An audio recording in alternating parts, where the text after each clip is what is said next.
Once upon a time, in a galaxy far, far away, a legend was born. Star Wars wasn't just a movie, it was a symphony. A clash of heroes and villains, lightsabers and blasters, all orchestrated by the visionary hand of George Lucas. But the Force is a fickle thing, and lately, its hum has grown faint. Remember the wide-eyed wonder of Luke Skywalker gazing at the twin suns of Tatooine? A simple farm boy, yearning for adventure, staring out at a horizon filled with endless possibilities. That single image ignited a spark within us, a yearning for escape, for a life beyond the ordinary. Then there was the roguish grin of Han Solo as he threw the rickety Millennium Falcon into hyperspace, a smuggler with a heart of gold, a scoundrel with a twinkle in his eye. He embodied the thrill of the unknown, the thrill of defying the odds. He showed us that even the most cynical among us could be heroes. And Princess Leia, fiercely determined, a princess who refused to be a damsel in distress. She led the rebellion with unwavering courage, her blaster a symbol of defiance against an oppressive empire. She taught us that hope could ignite even in the darkest of times, and that even the seemingly powerless could rise up and fight for what they believe in. Star Wars wasn't afraid to be mythic. It drew inspiration from ancient myths and legends. It was a space opera, yes, but it also resonated on a deeply human level. It made us believe in the power of the Force, not just as a mystical energy field, but as a metaphor for the potential within each of us. Then came a tremor in the Force. The Force Awakens arrived with a promise, a return to that familiar galaxy far, far away. We saw heroes we loved, a scavenger with untapped potential like Luke, a conflicted stormtrooper yearning for freedom like Finn, and a daring pilot with a knack for trouble like Han. There was a crackle of excitement for these new heroes. Rey's raw power hinted at a destiny intertwined with the Force. Finn's rebellion against the First Order resonated with our desire to fight for what's right. Poe's unwavering spirit promised thrilling adventures to come, but a nagging feeling lingered. Starkiller Base loomed large, a Death Star in all but name. While visually impressive, it lacked the originality and surprise of the original weapon. Were we simply reliving the same story with a new coat of paint? The battles felt like echoes of past conflicts, the stakes a near repetition of the Empire's galactic threat.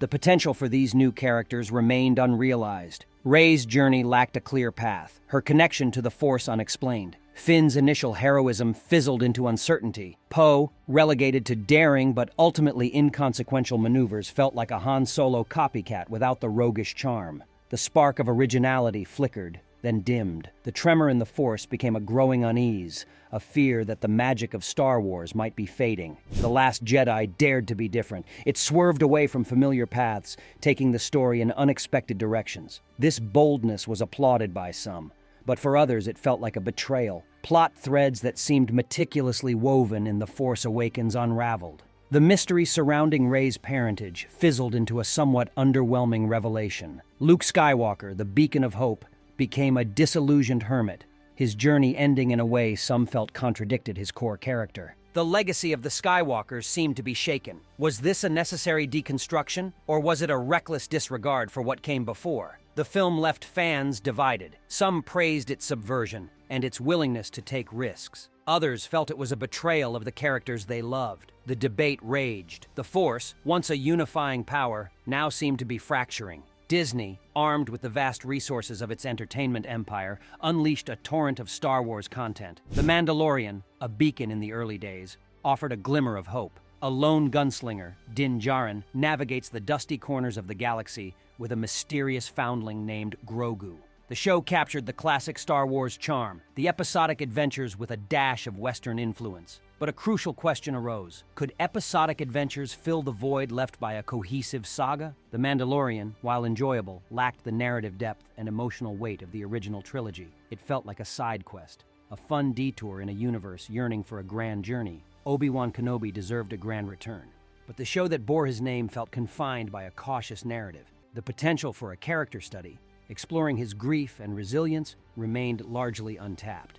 The Book of Boba Fett promised a gritty exploration of the criminal underworld. The legendary bounty hunter, a man of few words and even fewer scruples, seemed like a perfect candidate for a show delving into the darker side of the galaxy. Yet the narrative meandered, often borrowing heavily from The Mandalorian's established storylines. Where was the innovation? Disney's Star Wars content felt like a series of nostalgic callbacks, lacking the audacity to forge its own path. The Force, once a wellspring of creativity, seemed stifled by a focus on replicating past successes rather than embracing new possibilities. Despite the cracks in the foundation, The love for Star Wars burns bright. Fan communities across the globe hum with life. Lightsabers are raised high at conventions and gatherings. Fan artists, inspired by the stories and characters, weave their own tales. Breathtaking illustrations and detailed cosplay costumes breathe new life into the galaxy far, far away. They are storytellers in their own right, expanding the lore and imagining untold adventures. But a single question remains after all this. Where do we go from here? Can Disney, the current steward of this beloved franchise, recapture the audacity and daring spirit that made Star Wars a phenomenon? Some fans yearn for a return to the wellspring of creativity, to the architect who laid the foundation for this universe, George Lucas. His vision resonated on a profound level. His return, some believe, could offer a course correction, a chance to reignite the spark that seems to be flickering. Would Lucas's return be a nostalgic throwback, a return to familiar themes? Or could he, with the wisdom of experience, inject a fresh perspective, a new direction for the saga? One thing remains certain: his guidance could be a powerful force, a potential catalyst for a Star Wars renaissance. The future of Star Wars hangs in the balance. Will Disney find a way to embrace the core themes and boundless creativity that made us fall in love? Or will the saga fade into the dusty archives of a forgotten era? Share your thoughts in the comments below. And don't forget to subscribe to my channel and hit the bell icon to get notified of my future videos.